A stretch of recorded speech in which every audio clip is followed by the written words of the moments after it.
Enquanto o USS Enterprise seguia para o sudoeste para apoiar a campanha de Guadalcanal, ele mais uma vez se tornou anfitrião de um grupo aéreo composto. A VB-6 e a VF-6 permaneciam de seus esquadrões originais, mas a unidade de reconhecimento era atualmente a Versus, 5 vinda recentemente do Yorktown, enquanto a VT-3 do Saratoga, com seus novos Avengers, compunha o grupo de torpedeiros. A presença da VT-3 era compreensível, dada a destruição absoluta das 3 unidades VT da classe Yorktown em Midway, mas a presença da Versus 5 estava lá graças ao Enterprise. Basicamente, ela fundiu seus próprios pilotos de Dauntless do Grupo Aéreo 6 da VB-6 e Versus 6 na VB-6, além de fazer o mesmo com os pilotos da VB-5 e Versus 5 em um único esquadrão. Assim, o navio continuou na luta sem longas pausas para reconstruir seu grupo aéreo. Os movimentos iniciais da invasão de Guadalcanal, também chamada de a Operação Watchtower, teve a Enterprise contribuindo principalmente para a vigilância sobre a frota. Como quase todo o VF-6 orbitava os navios de transporte para protegê-los de ataques de aeronaves japonesas. 9 Dauntless, com o grupo aéreo do Wasp, seguiram para Tulagi para atacar a base de hidroaviões japonesa. Lá, o grupo aéreo do Saratoga realizaria a maioria das operações de apoio direto aos desembarques, embora, ao longo dos próximos dias, mais algumas aeronaves de ataque do Enterprise também fossem lançadas para ajudar nisso.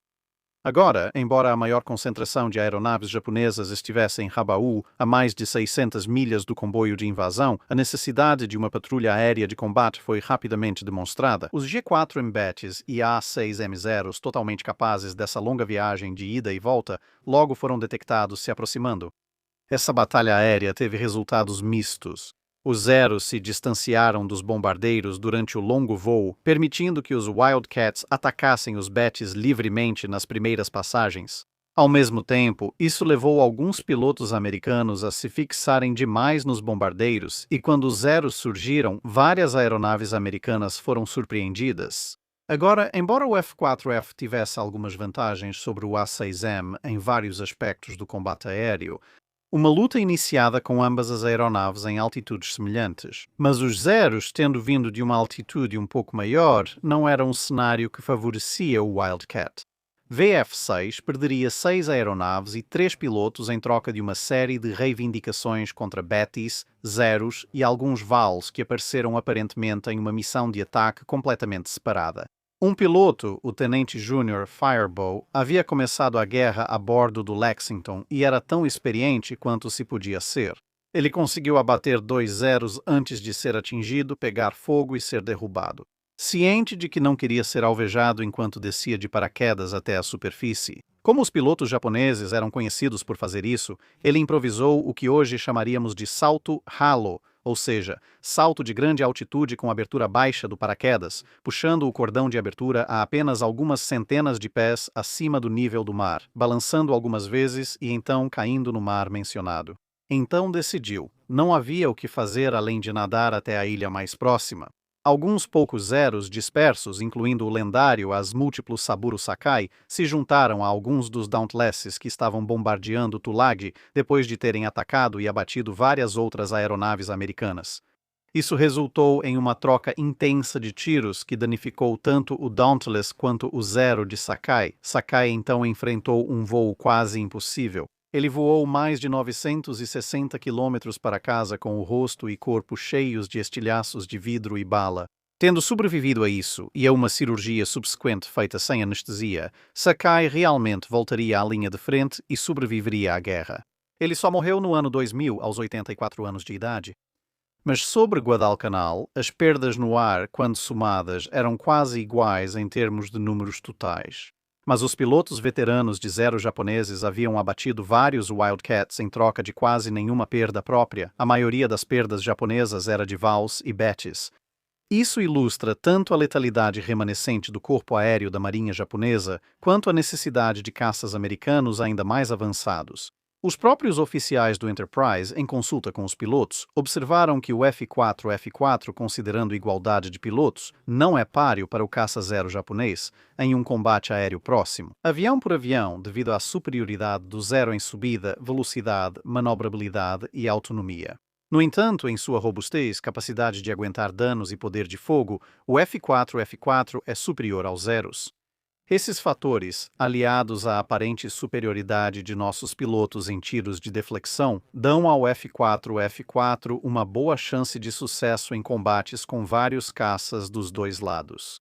As principais fraquezas do Zero são 1. Incapacidade de absorver tiros e 2. Poder de fogo ineficaz. A modificação do projeto de qualquer um dos aviões em direção ao do outro provavelmente resultaria em um caça superior tanto ao F-4 quanto ao Zero. No entanto, com apenas um contra-torpedeiro americano danificado pelos ataques, o combate aéreo acabou cumprindo seu propósito. Afinal, aeronaves eram muito mais fáceis de substituir do que navios, especialmente neste momento crítico das operações. O diário de bordo do Enterprise para os 2 dias dos desembarques iniciais e dos combates aéreos resultantes listou os seguintes pontos. A. Decolagens e pousos. Um total de 372 decolagens e 366 pousos foram realizados sem uma única baixa de pessoal ou material. Durante o dia 7 de agosto, 236 decolagens e 229 pousos foram realizados com sucesso, estabelecendo um novo recorde em operações de um único dia em uma área de combate. 25 decolagens e 10 pousos foram realizados à noite. 12 operações de decolagem e pouso foram conduzidas no dia 7 e 10 operações de decolagem e 9 de pouso no dia 8. B. Tempo de voo do piloto. 91 pilotos voaram um total de 1.001 horas. Tempo médio de voo dos pilotos por tipo VF, 12,5 horas, VSB, 11,5 horas, VTB, 9 horas. Um piloto de 18,7 horas, outro piloto de VF, 11 horas apenas no dia 7.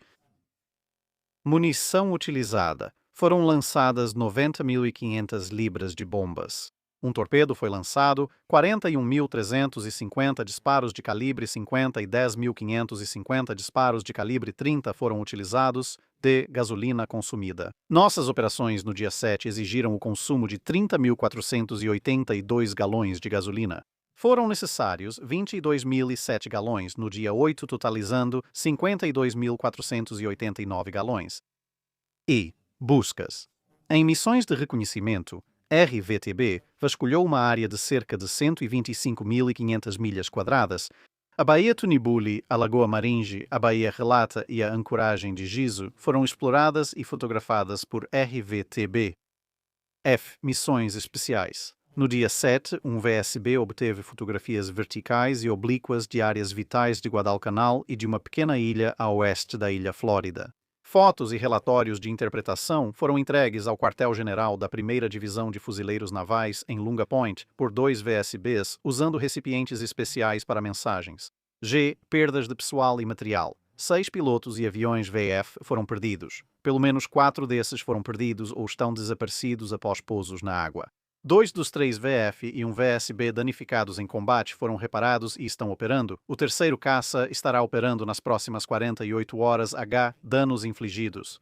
No dia 7, a RVF abateu 3 bombardeiros japoneses bimotor, um Zero e 5 bombardeiros de mergulho. 2 Zeros e 5 bombardeiros foram listados como possíveis, e um Zero foi abatido por um artilheiro de VSB. Em 8 de junho, RVF derrubou 4 bombardeiros bimotores e um de mergulho, totalizando 15 aviões abatidos e 7 possíveis. Então isso te dá uma ideia do gasto logístico e das atividades só nesses 2 dias. Claro, o que você pode ter percebido disso é que, no dia 8, mais aviões japoneses apareceram, mas desta vez os pilotos americanos surpreenderam os G4 em que novamente estavam sem escolta. Mas os Zeros no dia 8 demoraram mais para voltar aos seus protegidos, e por isso o resultado naquele dia, de modo geral, favoreceu mais a Marinha dos Estados Unidos. Mas entre o combate aéreo e o desgaste geral, os cerca de 100 Wildcats presentes a bordo do Enterprise, Saratoga e Wasp foram reduzidos em quase 2 dezenas de aeronaves ao longo de 48 horas. Mesmo quando os pilotos sobreviviam, como o Fireball, nem sempre estavam disponíveis de imediato. O próprio Fireball estava descansando na Ilha Santa Isabel.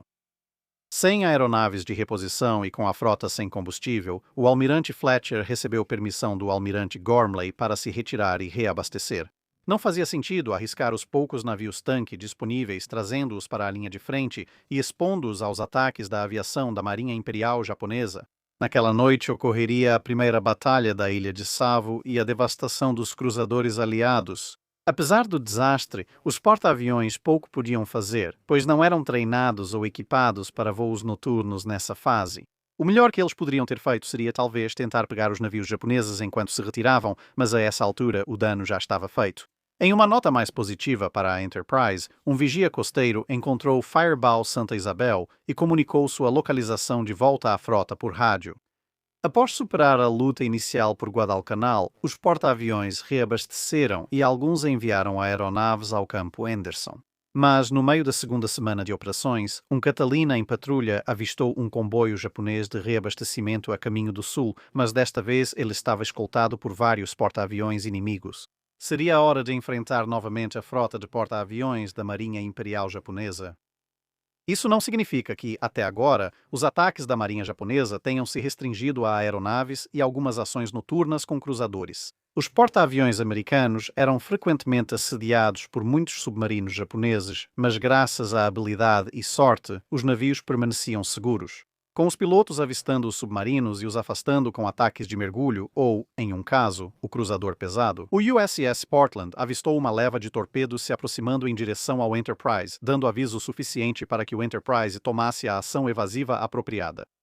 Na madrugada de 24 de agosto de 1942, porém, o WASP estava reabastecendo, o que deixou o Enterprise e o Saratoga para enfrentar o Shikaku e o Zuikaku, que tinham o apoio do menor Ryūkyū.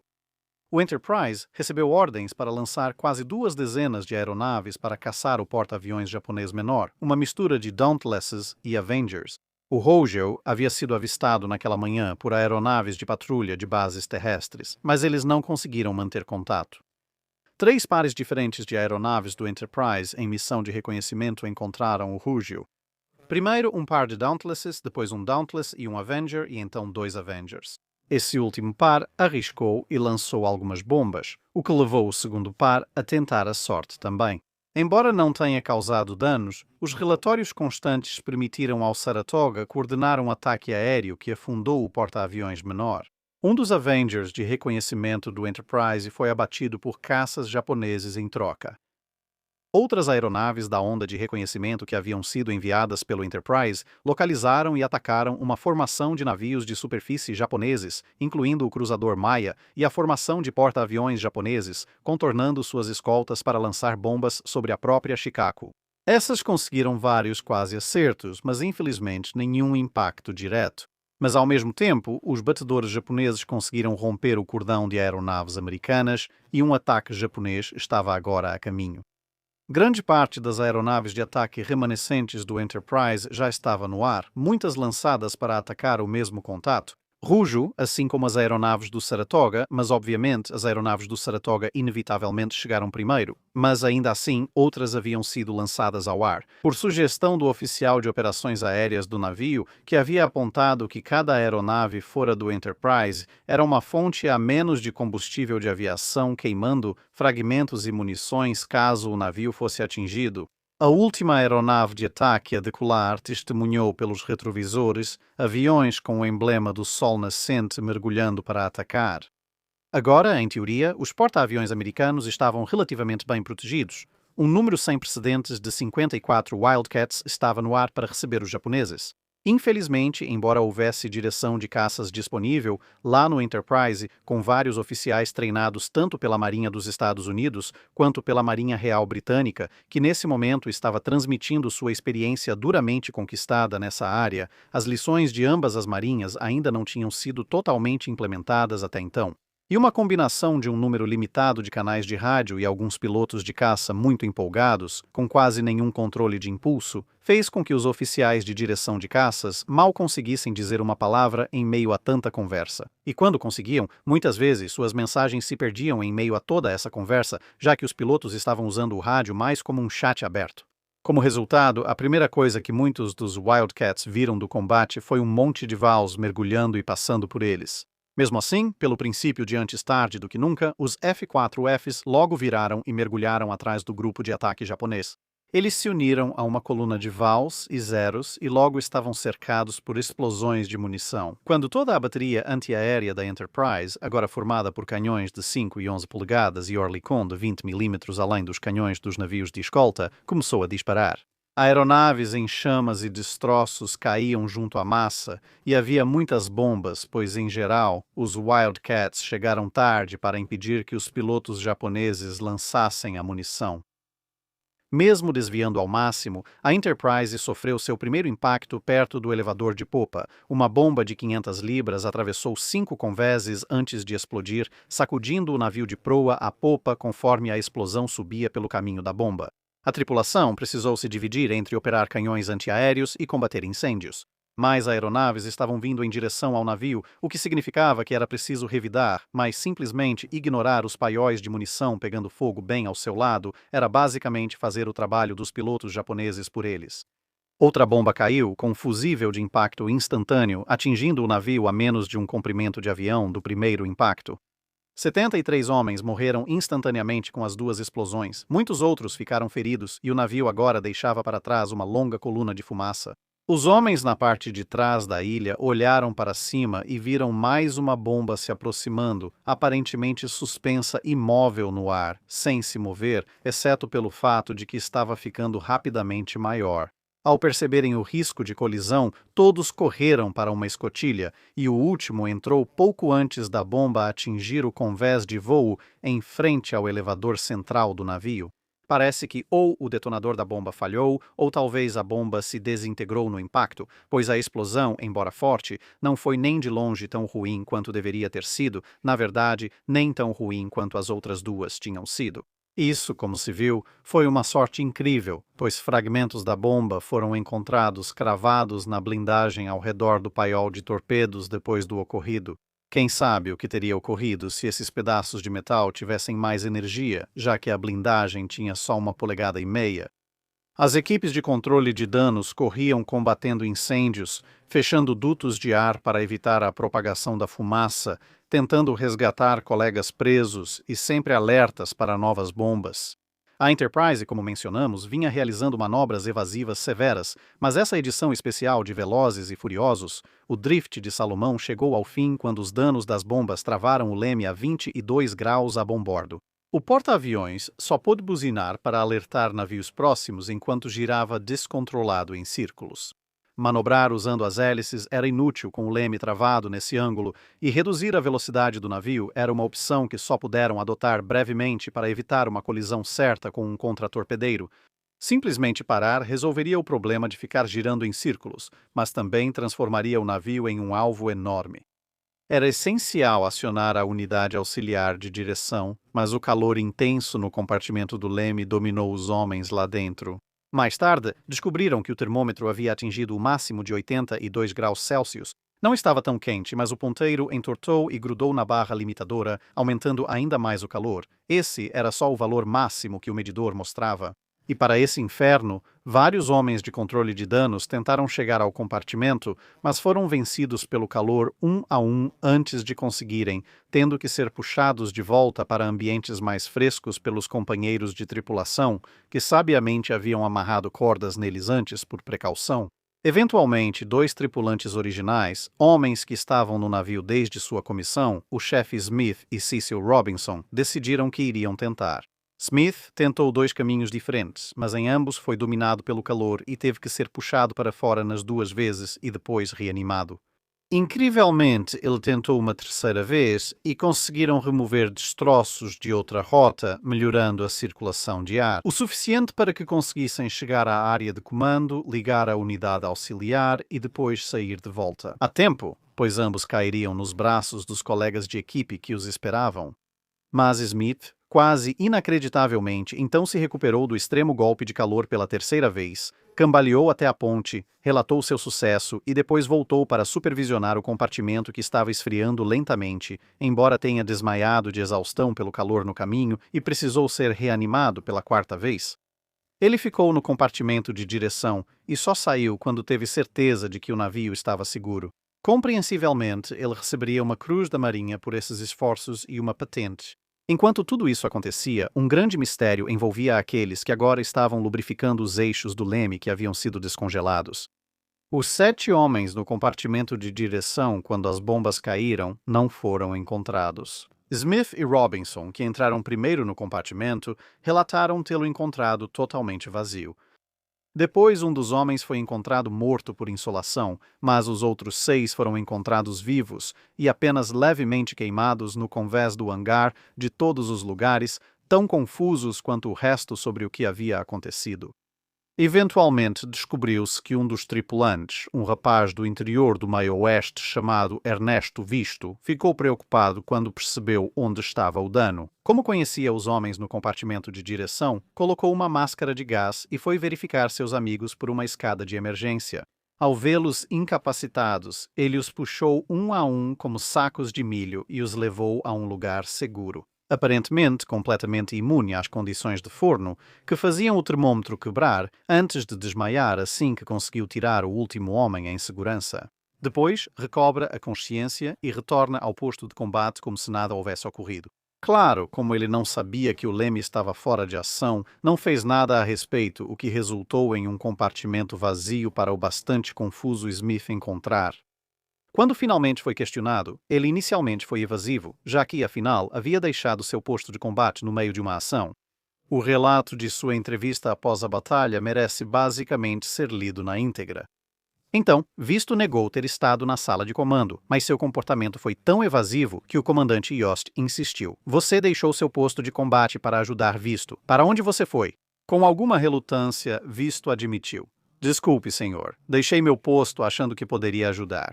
Não consegui usar a máscara sofisticada, então entrei com minha máscara de gás, mesmo contrariando ordens. Desci e acho que consegui tirá-los. Me desculpe, senhor. Que eu deixei meu posto de combate, Jost exigiu. Você quer me dizer, Visto, que tirou esses 7 homens sozinho? Visto assentiu com a cabeça. E você atravessou toda aquela destruição enquanto outros não conseguiram, e mesmo com o calor extremo, salvou sozinho esses 7 homens. Tive que carregá-los e empurrá-los de um lado para o outro. E você chegou a desmaiar? Visto pareceu envergonhado. Depois de tirar o último homem, fiquei confusa e desmaiei, algo que talvez não devesse ter feito. Ainda tentando entender de onde vinha toda essa resistência desse homem, os oficiais da Enterprise decidiram que, em vez de puni-lo, iriam indicá-lo também para a Cruz da Marinha. Você vai gostar de saber que ele foi condecorado a tempo. No ar, 11 dos Dauntlesses do navio tiveram que desviar para Guadalcanal, já que a escuridão rapidamente tomava conta do campo de batalha. Eles voariam com a Força Aérea Cactus por cerca de um mês. Outras aeronaves foram para o Saratoga e algumas conseguiram pousar novamente a bordo. Enterprise, após controlar o pior dos incêndios, precisou complicar o pouso, aproximando-se da borda de bombordo do convés de voo. Eles precisavam evitar a área onde a bomba deformou o convés no lado de estibordo. Com a batalha quase encerrada, a tripulação da Enterprise seguiu no controle de danos. Eram 240 toneladas de água que precisavam ser bombeadas. Água do mar de vazamentos e buracos, somada à água dos esforços de combate a incêndio que escorreu pelo navio. Era preciso reforçar um buraco de bomba acima da linha d'água para evitar mais água e fazer a contagem final dos mortos. Mais 5 homens sucumbiram aos ferimentos ou ao calor, além daqueles que foram mortos imediatamente pelas explosões das bombas, totalizando 78 mortos e outros 90 feridos. 10 aeronaves foram perdidas, mas a maioria dos pilotos e tripulantes foi resgatada. Como a maioria das perdas de fuselagem ocorreu com aviões que caíram perto de navios americanos ou pousaram em porta-aviões, depois consideraram que estavam danificadas demais para consertar? O relatório pós-ação trouxe algumas conclusões e recomendações bastante interessantes, incluindo, mas não se limitando a, 3 categorias que vou ler agora. Comunicações. Mais uma vez, como no passado no Mar de Coral e em Midway, as comunicações mostraram ser um ponto fraco diante do perigo. Devido à falta de treinamento adequado, os pilotos responsáveis por relatar em todos os comandos continuam transmitindo relatórios de contato vagos, ambíguos e confusos, frequentemente omitindo vários dos componentes vitais de um relatório completo de contato e muitas vezes deixando de continuar a relatar.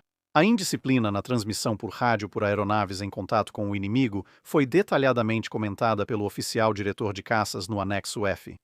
O silêncio de rádio não deve ser imposto nessas situações, pois líderes de voo podem e devem passar informações valiosas ao diretor de caças, oficiais e comandantes da força-tarefa.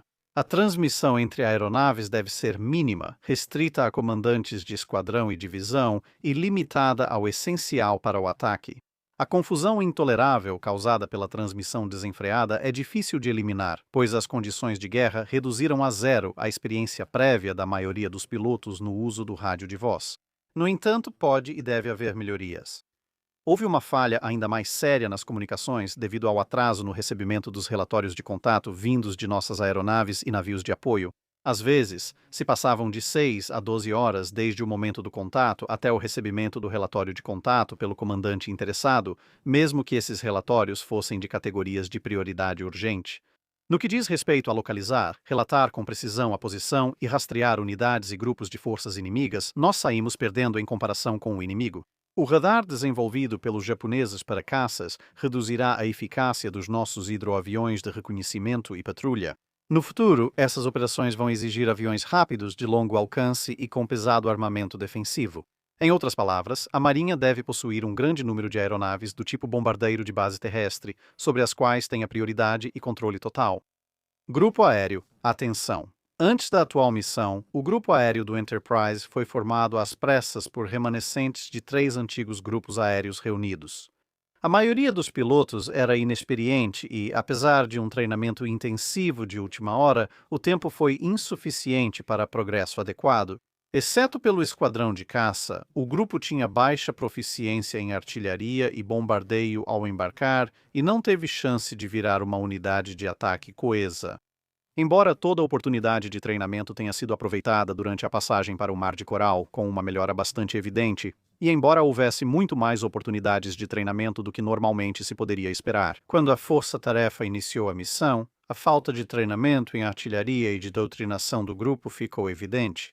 Essa situação ocorreu em menor grau no esquadrão de combate, que tinha mais treinamento prévio do que os outros e que, nos combates preliminares e finais, foi responsável pela destruição de um grande número de aeronaves inimigas, enquanto sofreu perdas relativamente pequenas. Essas condições são mencionadas sem crítica, pois todos reconhecem a necessidade de melhor preparo e treinamento dos grupos aéreos de porta-aviões. As exigências da situação estratégica, somadas a um inevitável déficit inicial de esquadrões de porta-aviões treinados, praticamente não nos deixaram escolha até o momento.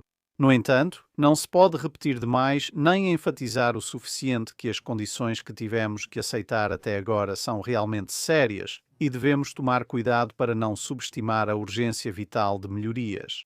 O esquadrão não deve ser visto como entidade separada, transferível livremente entre grupos. O grupo deve permanecer unido e não deve ser enviado normalmente a um porta-aviões para combate ativo com o inimigo, até ter ao menos 4 meses de treinamento intenso em artilharia, tática e reconhecimento como unidade, em área onde o treino não seja muito prejudicado por medidas de segurança e defesa. Pode parecer antigo, mas é verdade.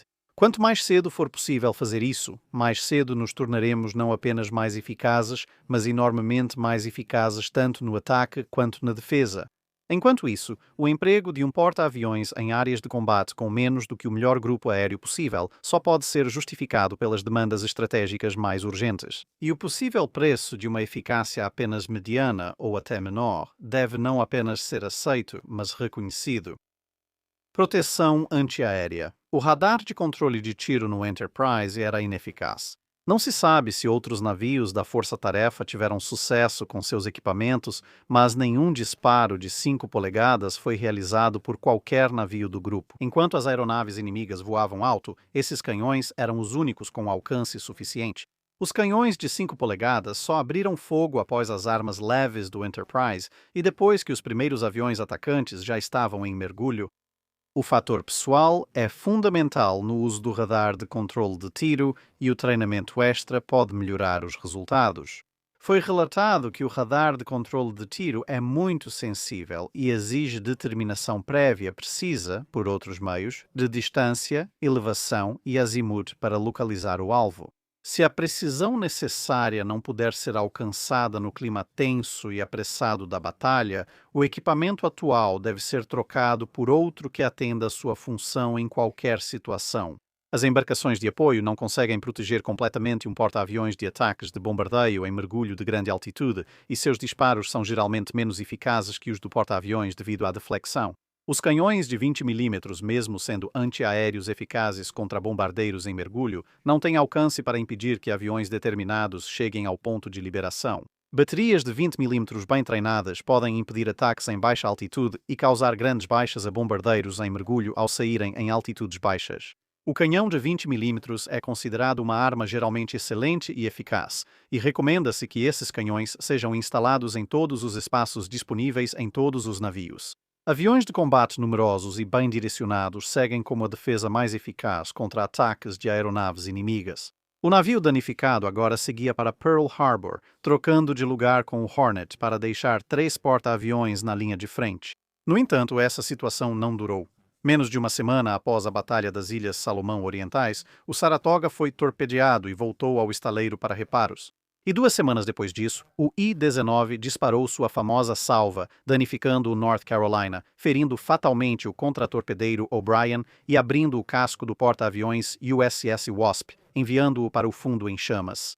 A Enterprise era urgentemente necessária na linha de frente, mas, assim como o navio precisava de reparos, a tripulação também precisava de descanso e reabastecimento. Um novo capitão, Osborne Hardison, estava no comando. O capitão Davis foi promovido a contra-almirante e transferido para comandar os novos porta-aviões classe Essex, em preparação no Atlântico. Depois, ele virou chefe de gabinete do almirante Spruance no último ano da guerra. O grupo aéreo improvisado, que antes havia sido o Grupo Aéreo de Porta-Aviões 6, também foi desembarcado e disperso para várias funções. Alguns pilotos foram para novas unidades, alguns simplesmente foram descansar, outros assumiram cargos de instrutores em casa. Em seu lugar, chegou o Grupo Aéreo de Porta-Aviões 10, composto por 36 F-4F Wildcats do VF, 10 outros 36 SBD-3 Dauntless, divididos igualmente entre VB 10 e Versus 10 e 15 TBF Avengers no VT-10. Embora fosse um novo grupo aéreo, ele não era composto apenas por pilotos inexperientes. Os líderes de esquadrão e o comandante do grupo aéreo do porta-aviões eram experientes, e vários recrutaram pilotos veteranos para suas unidades. O VF-10 atraiu vários pilotos de Dauntless que estavam ansiosos para mudar para caças. O VT-10 era então liderado por John Collett, um homem obcecado em provar que operações noturnas em porta-aviões eram possíveis na Marinha dos Estados Unidos. Quando ele viu um Avenger experimental equipado com radar parado em um campo de aviação no Havaí, ele basicamente o roubou e levou para bordo do Enterprise. Em outubro, o grupo aéreo foi apressado para finalizar as qualificações em porta-aviões. Um total de 95 aeronaves, incluindo reservas, foram embarcadas e o navio partiu mais uma vez. Seus antigos rivais, os Chicacos, estavam aprontando perto de Guadalajara, Canal, e era hora de enfrentá-los mais uma vez. É isso por hoje. Obrigado por assistir. Se tiver comentários ou sugestões de navios para analisarmos, conte nos comentários abaixo. Comente no post fixado para dúvidas sobre o dique seco.